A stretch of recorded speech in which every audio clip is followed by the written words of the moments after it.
We used your college fund for your sister's IVF. My MOM said. My sister smiled and added, "You'll understand someday." I just replied with one word, refund. And that's when everything broke loose. Before diving into the story, comment where you're watching from and don't forget to subscribe so you won't miss the latest stories. My name is Ava Miller, and until that moment, I thought my family was strict, complicated, and sometimes unfair, but not cruel. I never imagined they would take something I worked for, dreamed about, and planned my entire future around, just so my older sister could have what she wanted first. But that day, the day everything changed, wasn't random. It was a buildup of years of favoritism, excuses, and "she's older. Ava, be understanding." Growing up, my sister Emily was always treated like she was made of glass, fragile, delicate, precious.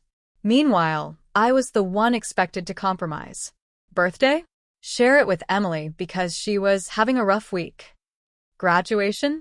Emily needed support that day, so my celebration became a family dinner where she talked more than I did. It was always Emily first, me second. But I never complained. Not once. Because I believed that someday, somehow, my hard work would speak for me. For years, I worked part-time jobs, joined extracurriculars, kept straight A's, and earned scholarships.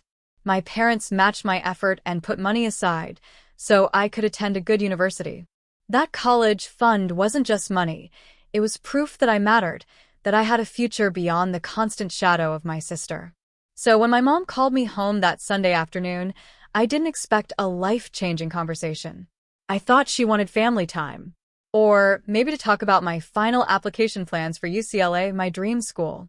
Instead, I walked into the dining room and saw both of them sitting there, my mom and Emily, like they were waiting for me. My dad wasn't there. He rarely was during conflicts. He stayed neutral, or maybe he just avoided responsibility. I sat across from them, noticing the weird atmosphere, the kind where you already know disappointment is coming, even before anyone speaks. My mom folded her hands neatly and took a slow breath. "Ava, we need to talk about your college fund." Before I could respond, she continued with a tone that felt rehearsed. "We used the money." My brain froze for a second. "Used?" I repeated softly, like maybe I heard wrong. Emily leaned back at her seat, playing with a bracelet my parents bought her last month, and said casually, "For something important." I turned to my mom again, waiting for an explanation, a real one. And that's when she said it. "We used your college fund for your sister's IVF." Just like that. No apology. No warning. Just a decision they made without me. I felt something sink inside my chest, like a weight dropping straight through my ribs. I stared at both of them, waiting, hoping that this was some messed up joke. It wasn't. Emily finally looked at me fully, her eyes softening but her voice annoyingly patronizing. "You'll understand someday, Ava. When you're older. When you become a mother yourself." Like my dreams, my goals, my education didn't matter in the same way hers did. Like wanting a family was noble, but wanting a future was selfish. My throat tightened. My hands shook. But I didn't cry. I refused to give them that. Instead, I forced myself to breathe, slow and steady, until the shock turned into something sharper. Not sadness. Not confusion. But clarity. Because in that moment, I finally understood something I'd spent years ignoring. To my family, my future was negotiable. My sister's wasn't. Emily reached for me like she expected a hug, like we were bonding over this betrayal, and that's when I said the word. One word. Simple. Sharp. Unmistakable. Refund. Emily froze. My mom's smile, that fake polite one she used when pretending she was right, crumbled. And suddenly the room shifted. My mom's voice rose first. "Ava, don't be dramatic." I cut her off, finally meeting her eyes. No. "You don't get to call me dramatic when you stole my future." Emily scoffed loudly. "It's not stealing. It's family." "No," I said calmly, almost too calmly. "Stealing is exactly what it is." My mom slammed her hand on the table. "We are done discussing this." But she was wrong, because for the first time in my life, I wasn't backing down. And whatever came next, whatever storm I was about to unleash, would change everything. Forever. After I said refund, the air in the dining room felt like it could snap at any second. My mom's face was red with anger. Emily was trying to smile but failing, and I realized something. This wasn't just about money. This was about control, about favoritism, about them deciding what mattered in my life while pretending I was supposed to just accept it. I left the table that day without saying another word. I didn't slam the door. I wanted them to feel the weight of my silence. I retreated to my room, sat on my bed, and stared at my laptop. The dreams I'd been building, applications, scholarship forms, essays, I hadn't imagined a single one of them disappearing like sand through my fingers. But now they were gone, swept away to fund someone else's desires. Someone who, according to my parents, deserved it more than I did. That night, I couldn't sleep. I replayed the conversation in my head, trying to figure out if I was overreacting. But deep down, I knew I wasn't. This wasn't a simple disagreement. This was the culmination of years of favoritism and being told, Emily first. She needs it more. You'll understand someday. And now, I finally did understand. I understood that in my family, my needs could be erased with a sentence and a smile. I decided I needed to respond, but not with tears or yelling. I needed something bigger. Something they wouldn't see coming. That's when I started planning. I started keeping a record of everything. The college fund contributions, scholarship notifications, every dollar I'd earned working my part-time jobs. I even researched legal options. I didn't want to act rashly, but I needed leverage. I needed them to know that just because they could take my money, it didn't mean I would stay silent. Over the next week, things at home became unbearable. Emily tried to act like everything was normal. She'd casually mention baby names or ultrasound appointments while I walked by, like I was supposed to smile and pretend I didn't just lose my entire future. My mom tried guilt. We just wanted to help your sister, and one day, you'll understand. But it didn't work anymore. I realized that their guilt trips were their weapon, and I refused to let them use it. I also started confiding in a few friends, people who didn't sugarcoat the truth.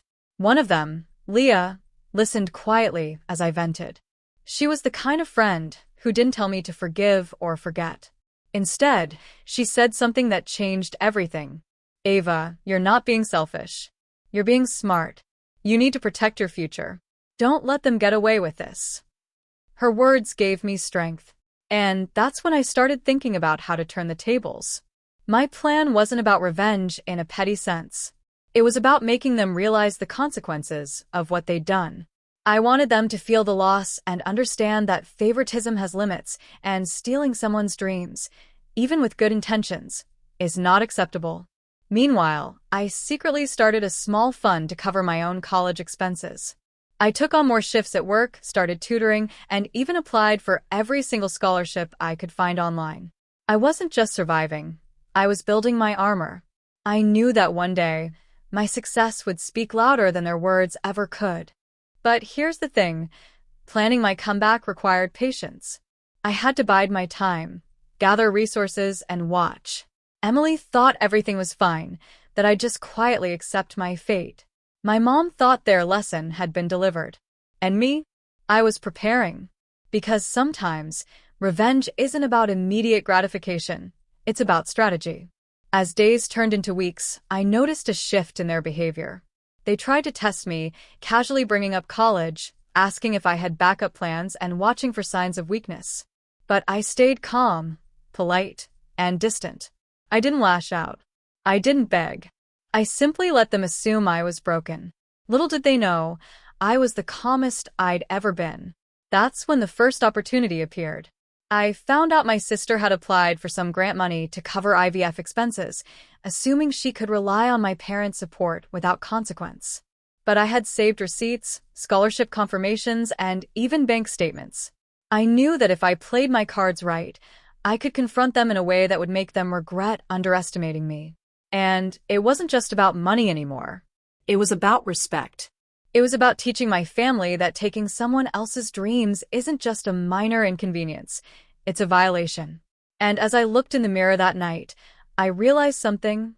I wasn't angry anymore. I was focused. I wasn't hurt anymore. I was unstoppable. That's when I started putting my plan into motion. I would wait for the perfect moment to strike. I would gather my evidence, approach them calmly, and let the truth hit them where it hurt most. And the best part? I wasn't just fighting for me. I was fighting to prove that I deserved to be seen, heard, and prioritized, just like anyone else in this family. By the end of that week, I knew one thing. Their attempt to derail my future had ignited something in me. And whatever came next, I would not only survive it, I would thrive in a way they could never ignore. Over the next few weeks, tension at home escalated, though I played it perfectly calm on the surface. Emily continued to act as though nothing had happened, chatting casually about future IVF appointments and baby names, clearly expecting me to smile and nod. My mom tried to guilt-trip me subtly, throwing in remarks like, "We did what was best for the family," or "One day you'll see it our way." But I had grown immune. Their attempts at manipulation no longer scared me. They only fueled my determination. I realized something crucial during this time. The real battle wasn't just about the money. It was about who had control, who dictated the narrative, and who had the power to define what mattered in our family. For years, my voice had been ignored, dismissed, and treated as less important. But now I had evidence, strategy, and patience on my side. And I was ready to use them. One evening, I decided to confront the situation strategically. I waited until my dad was out of town for work. He always tried to stay neutral, and I didn't want him interfering, and invited my mom and Emily to sit with me in the living room. I stayed calm, collected, and polite. The look on their faces when I motioned for them to sit was priceless. They thought I'd give up or yell. Instead, I simply smiled. "I've been reviewing our finances and my college fund contributions," I started, keeping my voice steady. "I know exactly how much was set aside for my education and exactly how it was used. I also found out that Emily applied for grants for IVF, assuming she would get our family's backing without consequences." Emily's smile faltered, and my mom's polite facade started cracking. "I've been patient," I continued, "but patience only works if people respect you. I don't feel respected, and I'm here to fix that." I laid out everything I had documented: bank statements, scholarship confirmations, emails, and records of what had been contributed to my college fund. I didn't shout or cry. I didn't beg. I simply presented the facts. "This isn't about punishing anyone. It's about making sure the truth is acknowledged," I said firmly. "I want my college fund returned. In full." My mom's reaction was immediate. She raised her voice, saying, "Ava, don't be ridiculous. That money was for the good of the family." I leaned forward, keeping my gaze fixed on hers. "It was my money, Mom. My future. And using it without my permission isn't for the good of the family, it's theft." Emily tried to interrupt, saying, "Ava, we're family. Can't you just let it go?" But I didn't. I couldn't. "That's the thing, Emily," I replied calmly but firmly. "Family isn't just about taking what you want when you want it. Family is about respect, trust, and fairness. And you've taken what wasn't yours." My words hit harder than I expected. I could see Emily's defensiveness start to crack, and my mom's face went pale. For the first time, they realized I wasn't going to back down or be silenced. Then I made my next move. I had already spoken with the scholarship board and had confirmation that some of the funds they'd redirected were technically earmarked exclusively for my use. I presented the emails and documents, showing that their help had been not only unauthorized but legally questionable. My mom's jaw tightened.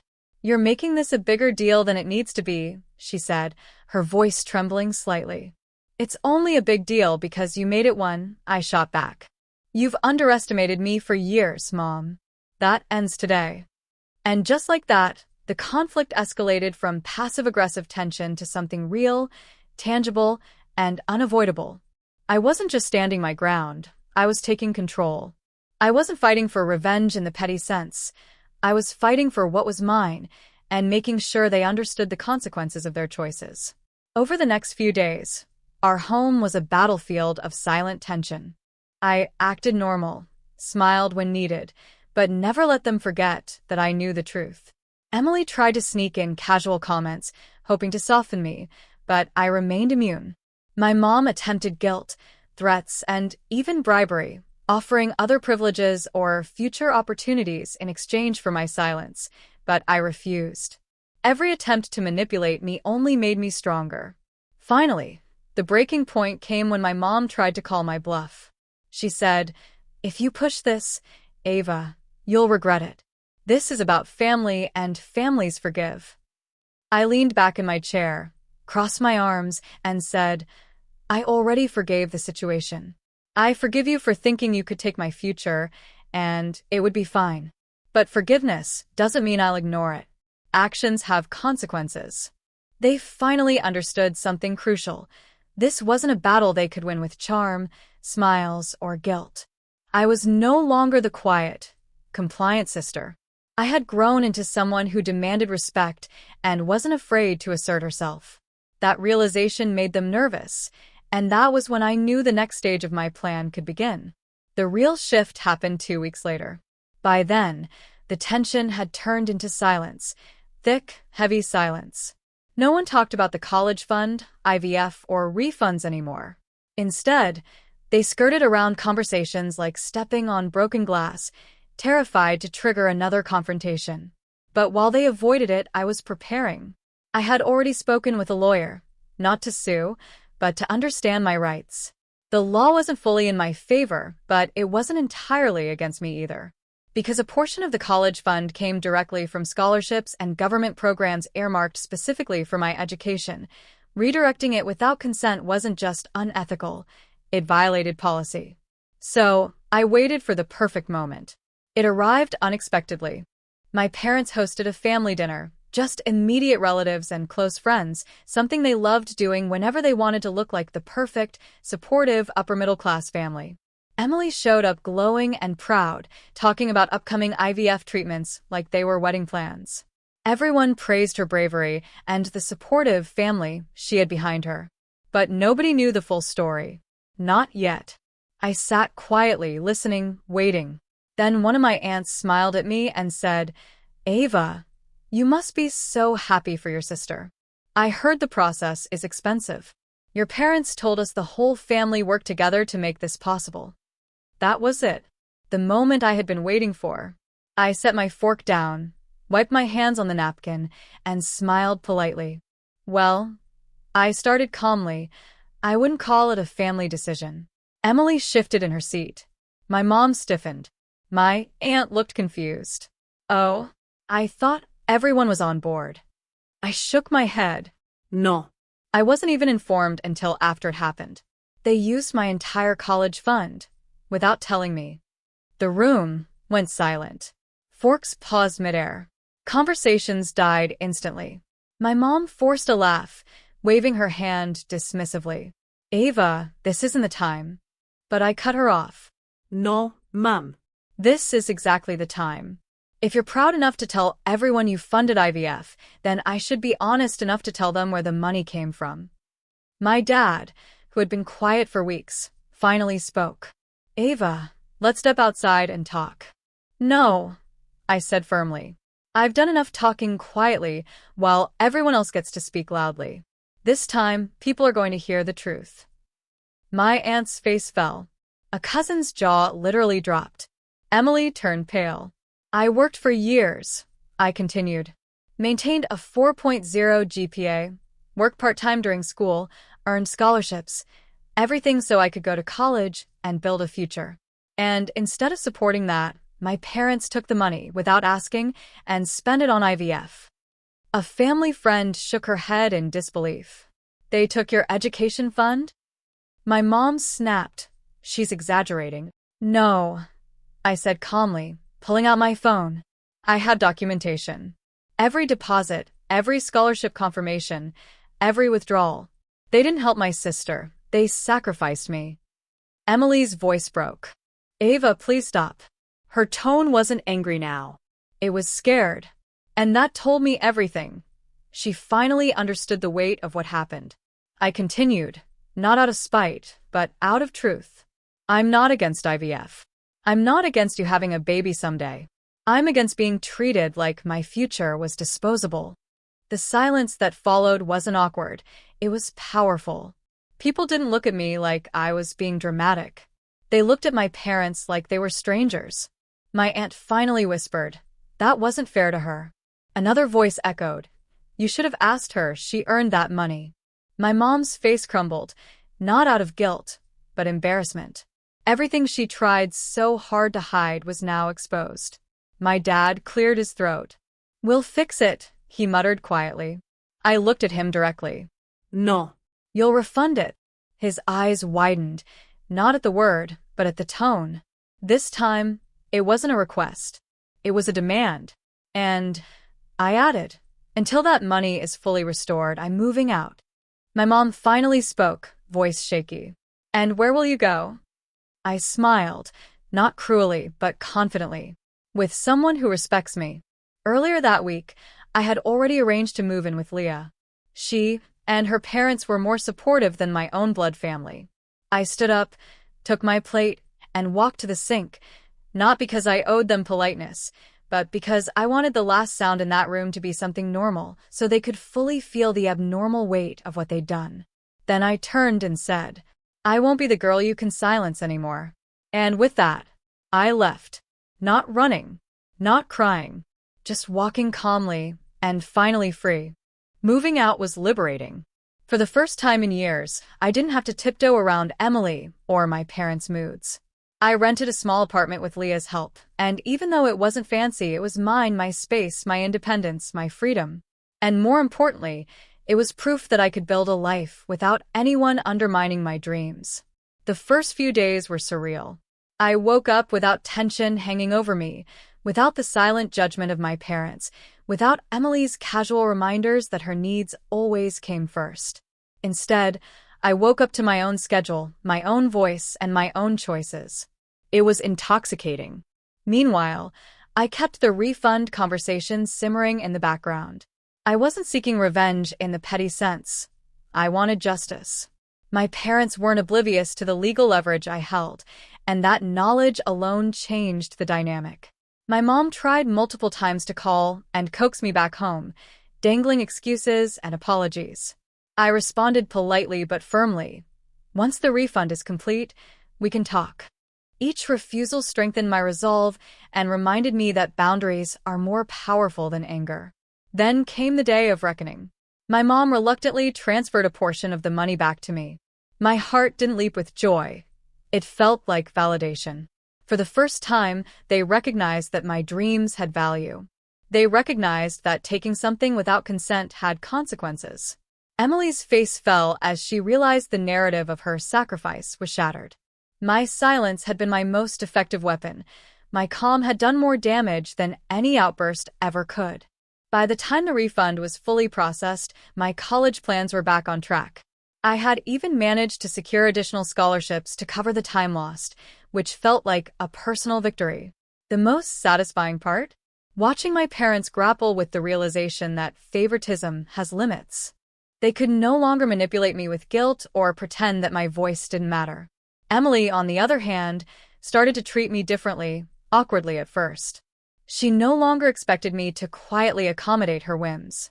She became cautious, even a little respectful. It wasn't about resentment. It was about acknowledgement.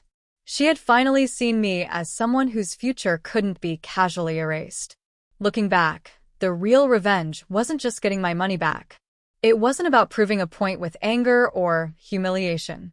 The revenge was in reclaiming my power, in showing that I was capable of standing up for myself in a family that consistently prioritized someone else.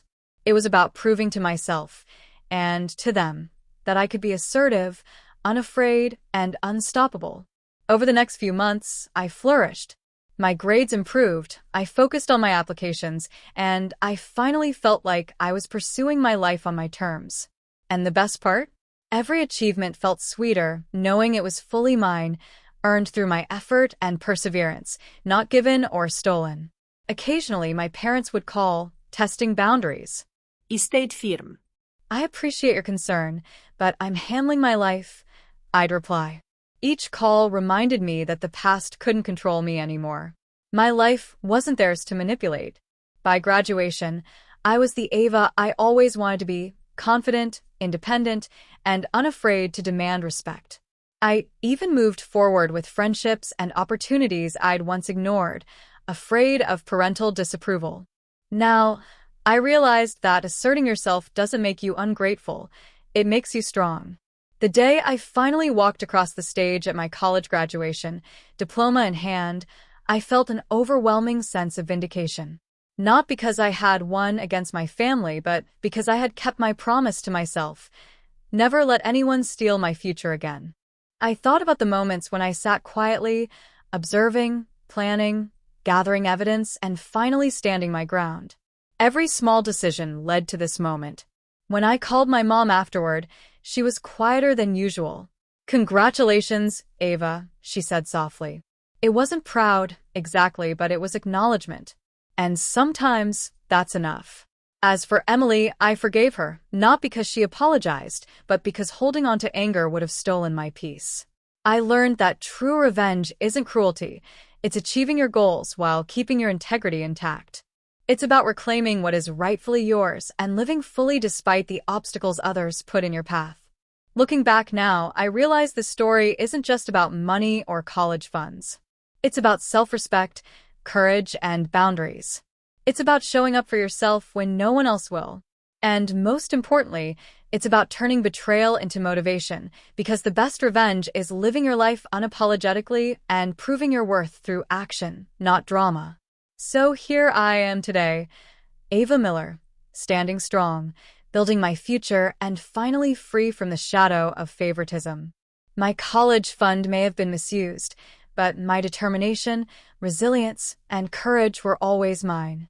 And in the end, that made all the difference. If you enjoyed this story, don't forget to like, comment, and subscribe for more real-life revenge stories from Revenge Files. And remember, standing up for yourself is always worth it.